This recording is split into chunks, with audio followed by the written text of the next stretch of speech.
자, 일발장전 오늘 한미반도체 얘기인데요. 오늘 아침에 새벽 뉴욕에서는 인텔 아까 말씀드렸지만 인텔이 시장을 조금 어제 흐트러뜨려 놨는데 인텔의 이 미세화 공정이 물론 여러 가지 복합적이지만 양산을 지금 못 해오는 이유 중에 하나가 공정상에 뭔가 난제가 있을 겁니다.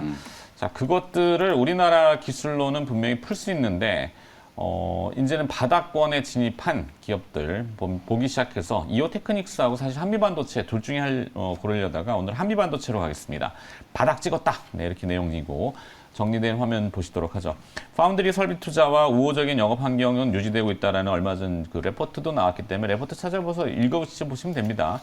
이 회사의 포인트는 그 마이크로소우라는 미세 절단 장비를 작년에 국산화했죠. 그러니까 절단하고 그다음에 비전 플레이스먼트라고 하는 검사 장비, 세정 장비 뭐 이렇게 복합적입니다. 적재 장비가 합계되어 있는 요 두 개를 사실은 마이크로소프트가 일본의 디스코사에서 전량 수입하다가 이 국산화에 성공하면서 이 두 장비를 붙였습니다. 그래서 마이크로소프트 비전 플레이스 MSVP가 주력입니다. 이 영업이익률이 40%가량으로 굉장히 높아요. 오피 마진이. 그래서 그 1분기에 조금 미스가 났던 부분은 아마도 그 중국의 봉쇄로 인한 장비 반입 지연 악영향 그리고 또 뭐 이런 그 고객사인 TSMC 같은 데가 이제 선단 공정이라고 해서 자체 패키징에 투자를 하는 바람에 후공정 오사트 업체인 한미반도체가 조금 밀린 건 아닌데 뭐 그런 영향으로 1분기 실적을 반영해 주가가 떨어져 있거든요. 근데 2분기에는 상당히 빠르게 올라올 것 같습니다. 이 매출하고 영업이익이 본격적으로 회복이 되는데 1분기 낮아졌기 때문에 2분기에는 그 기저 효과를 더 누릴 수 있을 것 같아요. 그리고 점프업을 하지 않을까 싶은데 성장 포인트를 또 하나 가지고 있죠. 내년도에는 이제 웨이퍼 소우라 그래서 지금 말씀드린 마이크로소우 같은 경우는 반도체 패키지를 한 다음에 후공정에서 자르는 건데 선단 공정인 웨이퍼 수준에서 절단을 하는 이 웨이퍼 소우 이 장비 시장도 내년에 진출한다고 합니다. 사실 이 굉장히 큰 시장이래요. 어마어마하게 크다고 하네요. 근데 일본의 디스코가 거의 과정을 하고 있는데 이제 디스코 거 뺏어오는 거죠. 거기에 이제 후공정 본딩이라 해서 하이브리드 본딩 붙여야 됩니다. 뭐 이것 어려운 과정입니다만 뭐 나중에 또 이영수 대표 나오면 우리 또 자세히 설명해 드리겠지만 저도 같이 얘기는 듣는데 이제 이해 수준도가 좀 다르긴 할 수 있지만 제가 보는 입장에서는 동물적인 감각으로 이 바닥 나왔구나. 그래서 오늘이나 내일 정도면은 주가 바닥 나오겠구나. 이래서 이제 오늘 한미반도체 그리고 또 이제 번외로 하나 붙일 수 있는 게 그 7월 달에 HPSP라 그래서 한미반도체가 2대 주주로 있는 회사입니다. 여기가 이제 반도체 전공정 그 어널링이라는 그러니까 이오테크닉스의 어널링하고는 좀 다른 결이지만 어널링 쪽에서는 상당히 독보적인 회사인데 HPSP가 7월 15일 날 상장 예정이에요. 근데 현재 밸류에이션을 봤을 때는 한 6천억에서 7천억 밸류 정도 예상을 하는데 한미반도체는 3천억 밸류로 투자를 했거든요. 25%. 곽동신 부회장의 개인 지분 12.5%, 한미반도체가 12.5% 해서 25% 들어가 있는데 3천억에 들어갔으니까 한 2배 일단은 먹고 들어가는 거죠. 물론 이걸 반영을 꼭 한다라기보다는 그런 정도도 부가적으로는 매력이 있다. 자, 오늘 내일이면은 아마 좀 바닥 나올 것 같고, 뭐 내일 이제 미국의 뭐 CPI 이러면서 뭐 걱정들 하시겠지만, 제가 봤을 때는 노출된 재료이기 때문에 어느 정도 가이드가 나온 것 같아요. 자, 두 분의 생각. 네. 반도체는 공부하면 할수록 더 어려워지고 있어요. 어렵죠. 더 어려워집니다. 정말. 미세화 공정에 어떻게 네. 제가 다 알겠습니다. 그래서 오늘 제가 어려운 말씀을 드렸는데 여기서 또 어려운 말씀을 드리기에는 너무 그러니까 쉽게 가도록 하겠습니다. 그러니까 반도체는 굉장히 단순하게 좀 시각을 가져가실 필요가 있고 저도 그렇게 생각을 하고 제가 보통 이게 빵에 많이 비유를 하는데 좀 쉽게 어쨌든 이제 중장기 SK 하이닉스와 삼성전자의 관점은 저 개인적으로는 하방으로는 한 10% 정도 열고요. 10% 정도는 열어놓고 한 2, 3개월 분할 매수하는 이제 그런 전략이면은 삼성전자와 SK 하이닉스 현 시점부터 10%? 하방 10% 정도는 뭐 열어놔야죠. 주식하면서. 네. 지금 뭐 삼성전자 공매도 잔고 막 늘어난다 또 떨어지나 뭐 이런 보도 나오는데 그 보도 나오면 대충 보면 바닥이에요. 물린 투자자분들 특히 SK 하이닉스와 삼성전자에 물려 계신 분들은 그냥 홀딩 좋습니다. 뭐 추가 매수 기회 될 때마다 하시는 거 괜찮다고 봐요. 소부장 쪽은 메모리 쪽은 전공정 소재 쪽입니다. 그리고 시스템 반도체 쪽은 우리 저기 한미 반도체 같이 후공정 장비 쪽 이렇게 저는 뭐 단순하다면 단순한 전략을 먼저 드리고 좀 설명을 해드리겠습니다. 일단 나노 공정으로 좀 심화되는 그런 과정에 있잖아요. 특히 이제 낸드 쪽은 이제 씻고 깎고 쌓고 이러면서 이제 새롭게 뭔가를 좀 만들어야 되는 상황인데 이게 얼마나 많은 소재가 더 들어가고 또 그걸 할 때마다 또 테스터, 그러니까 맛을 봐야 될 거 아니에요. 그렇다 보니까 여기에 대한 이제 소재들, 새로 들어오는 그런 소재들이 굉장히 좀 다양화될 수 있다라고 좀 보는데 그런 이제 소재들 업체들 중에서 이제 몇몇 회사들은 삼성전자와 함께 증설하는 회사들이 있어요. 그 회사 게 많지는 않습니다. 소재 쪽이 증설을 한다라고 하는 것은 상식적으로 봐도 물론 마진율이 중요하긴 하겠습니다만 회사의 규모는 커져가는 이제 그런 부분이다 보니까 메모리 쪽을 보신다라고 하시면 저는 전공정에 들어가는 소재 쪽을 좀 보시면 될 것 같고 후공정을 보는, 그러니까 이 시스템 반도체 쪽은 이제 후공정을 보는 이유는 어쨌든 수율 확보가 굉장히 중요합니다. 어쨌든 3나노에서 지금 TSMC와 경쟁을 하면서 승부를 보려고 하는 그런 거기 때문에 여기엔 또 이 수율은 뭐 이게 동작을 하냐 마느냐를 판단을 해야 되는 거잖아요. 그렇다 보니까 후공정 장비 쪽에서 약간 중단기적인 그런 핵심적인 이제 그런 전략으로 좀 삼으시면 좀 되지 않을까 이렇게 좀 보여지고요. 종목들은 뭐 이따 좀 말씀드리도록 하겠고. 네.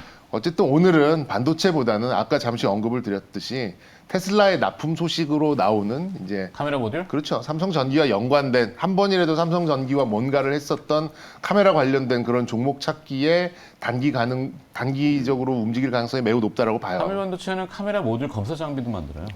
그래서 제가 네, 맞죠. 네. 맞아요. 하이비전 근데 시스템. 뭐 지금 어제 시간에서 움직였던 종목들이 보시면 뭐 캠시스 퓨런티어, 옵트론텍, 해성옵틱스, 뭐 나무가 뭐 이런 종목들이 시간에서 2에서 한 저 상한가까지 쭉 움직였거든요. 그래서 이 종목들은 단기적으로 만약에 좀 이렇게 가신다라고 좀 생각을 하신다면 저는 손절이든 익절이든 빠르게 하시는 이제 그런 전략. 여기 좀 약간 휘발성이 좀 있어 보이는 그런 재료다 보니까 저는 뭐 이 관련된 종목들을 하지 마셔라 뭐 이런 말씀이 아니라 손절은 어제 종가 정도 이렇게 좀 보시면 될 것 같고 익절은 고점 대비 한 3에서 5% 정도 이 정도를 좀 잡고 요 종목에서 좀 단기적으로 접근하고 싶다라고 하신 분들은 뭐 이런 전략으로 좀 가시면 될 것 같고요.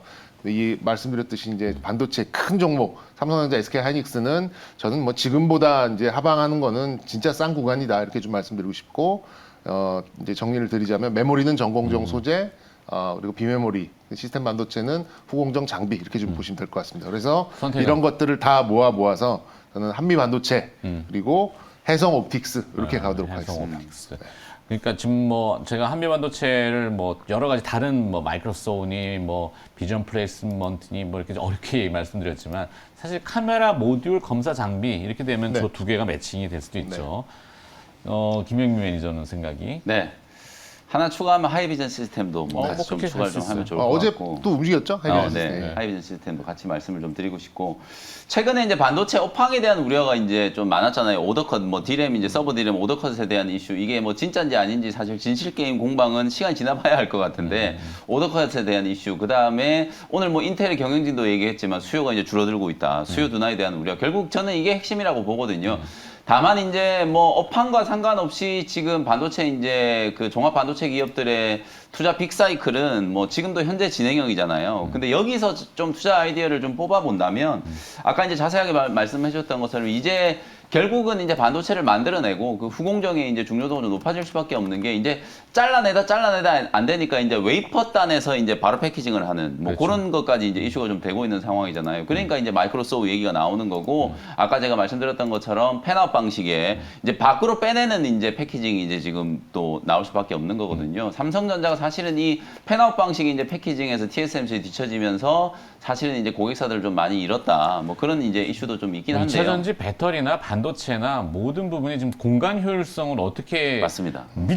밀집도잖아요, 네. 밀집도. 그래서 낸드 같은 경우에는 쌓아 올리면 되는데 이제 어떤 얘기까지 나오고 있냐면 선단 공정에 이제 그 한계가 있다 보니까 D램도 이제 한번 쌓아 올려보자. 네. 그래서 이제 3D 반도체 얘기까지 맞아. 지금 나오고 있는 상황이에요. 그래서 이제 그런 부분들을 이슈를 우리가 종합적으로 고려를 해봤을 때 결국 핵심은 ASML이거든요. 네. 노광 장비 들여오는 게 이게 리드 타임이 너무 길다 보니까 사실 이제 선단 공정 투자는 지금 뚜렷한 대안은 노광 공정, 노광 장비밖에 없는데 이게 이제 ASML이 주도권을 쥐고 1년에 몇 대 들어올지 이걸 벌써 몇 년 전부터 그러니까 지금 이재용 부회장이 유럽으로 출장 간 거잖아요. 그런 상황이기 때문에 저는 더더군다나 이 후공정에 대한 중요도가 높아질 수밖에 없다. 얼마 전에도 제가 이제 대만이 이제 4나노 공정 수요를 잡는 데 이제 애를 먹고 있다라고 지금 말씀을 좀 한번 드렸었는데 실제로 이거 패키징을 내부화 시키려다 보니까 공정이 이제 효율이 깨진 거거든요. 그래서 이거 패키징은 삼성전자에서도 내부적으로 이제 실험을 한 게 테스나라는 기업하고 삼성 자체적으로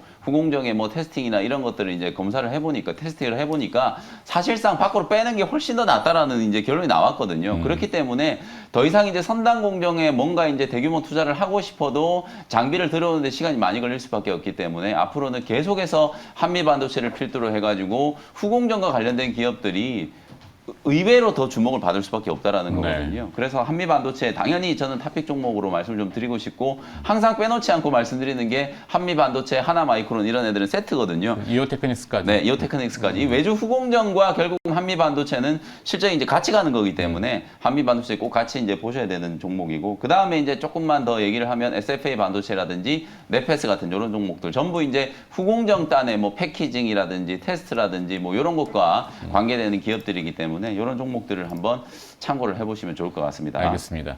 사실 오늘 뭐 잘 안 볼 거예요. 뭐 관심이 저쪽이 아닐 수 있고 또 쉬운 쪽으로 또 많이 가시기 때문에 근데 오늘 내일 정도면은 근데 의외로 또 이럴 때 바닥이 잡힐 경우가 그래서 많아요. 저는 뭐 한 네. 다음 주에는 충분히 기대를 해볼 수 있다. 이런 주제를 가지고 좀 미리 좀 당겨와서 막 오를 때 우리가 막 뒷북치고 뭐 같이 따라가는 게 무슨 의미가 있겠습니까? 네. 그죠?